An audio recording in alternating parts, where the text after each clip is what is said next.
j'ai choisi de commencer ainsi parce que euh, au cours des ans, il y a eu toute une palanquée de théories du complot concernant la mort de Tupac. En fait, Tupac est mort comme les des milliers, comme sont morts des milliers, des centaines de milliers de jeunes noirs américains de l'Ouest américain à cette époque. Tupac avait 25 ans, il était jeune. Bon, il était une star parce que bon, c'était après la publication de California Love. Donc, en plus, avant, il était une star. Maintenant, il est une énorme star, hein. Mais il a oublié quelque chose que dans la rue, tout ça ne vaut que du pipi de chat.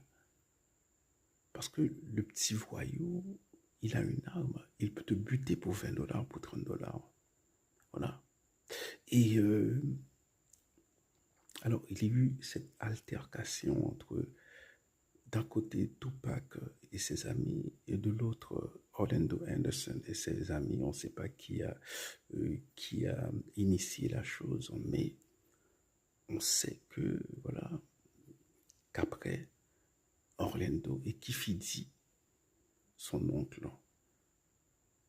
décident de la mort de Tupac. Et ils choisissent voilà, de suivre la voiture de Suge Knight. Et au bon moment, hein, Kifidi donne l'arme à Orlando et il tue Tupac. Hein, Tupac est mort comme un jeune noir américain lambda, sauf qu'il était dans une voiture de luxe et qu'il avait une veste Versace.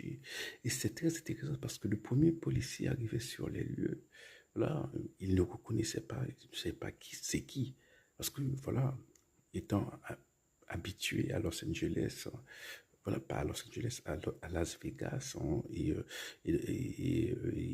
à la côte ouest, il sait que, voilà, des jeunes noirs qui sont tués dans des drive-by comme ça, c'est monnaie courante, hein. Donc il assume que c'est juste, voilà, peut-être c'est un règlement de compte lié à la drogue, hein.